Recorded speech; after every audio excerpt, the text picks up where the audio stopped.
You just put it on. Who's familiar with using paper maps to navigate? I remember a story, and it was an experience that my parents and I had when I was younger. It's very clear, very vivid. It was when we were moving from Texas to Florida. And we're using paper maps. Everything was going smoothly until my mom took the wrong exit. When that happened, we're on the walkie-talkie. Hey, just try to get on I-10. Just do what you can. Look for a sign, I-10, get on it. Luckily, we're able to get everyone home, get everyone safe.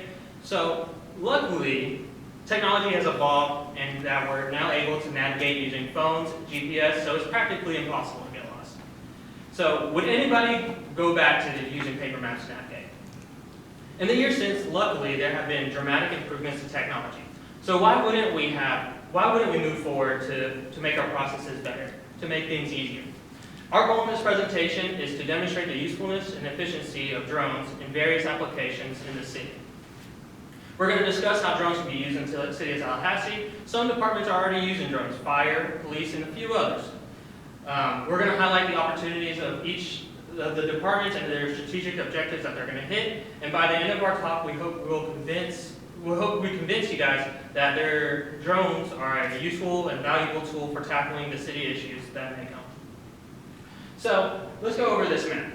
This map was created by flying a drone over Cascades Park.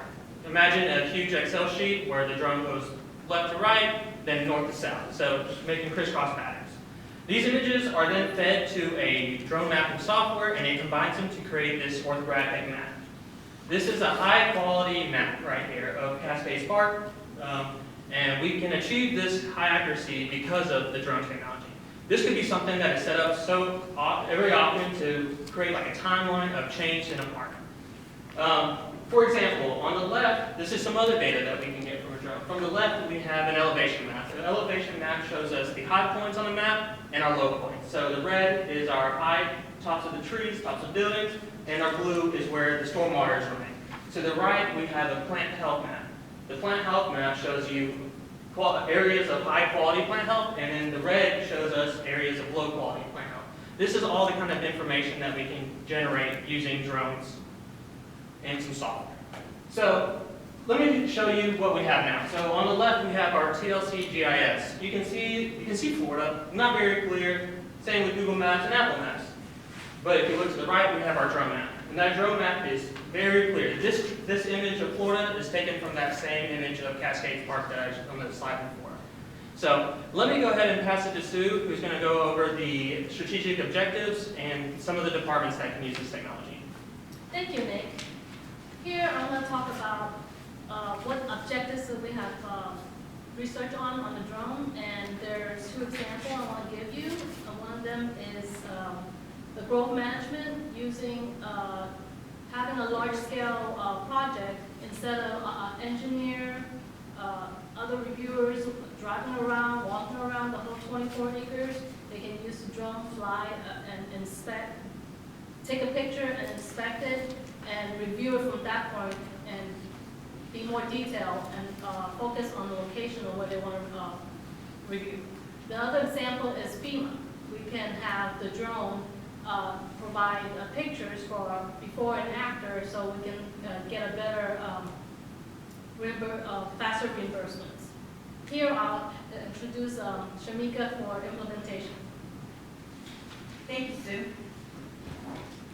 If you're a person like me and have a lot of questions, here's what you can do about implementing this technology. For example, if I was the director of Parks and Recs and I need to get imagery of the Four Oaks Park, here's a few.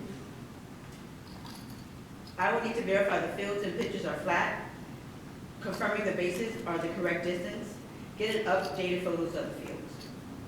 I would reach out to the department's identified drone pilot that would assist by checking out the drone from its designated location. This could be located at the storage facility of its department or potentially a citywide drone storage unit. The pilot would go to Four Oaks Park and gather the imagery, the maps of the location, and the individual photos of the fields. Once the flight has been completed, the pilot will download all the collected data to the city's hardware. We will return the drone to its designated storage facility. Now that we have all the data and review all the information that was collected, if additional analysis is needed, we can run the imagery or videos through a drone imaging software. This software can produce maps, elevation maps, plan health, 3D modules, and more. Now that we have all this new innovation data, we can distribute this information to the desired staff. With this new technology, Parks and Rec can provide a faster resolution. Now over to Alex to turn it into reality. Thanks, Sharika. For the budget for these, there are a number of different opportunities for initial costs, maintenance costs, and add-ons that we can talk about in the Q&A if you want to much further or after the fact. But from that, this is our conclusion, and I just want to say thank you for listening. Drones could be extremely impactful for the city of Tallahassee. It could help with staff efficiency. It could help with the analysis that staff has, help with the reports, and help with informing the public as to what they have available to them here. So with that, thank you, and we'll take any questions.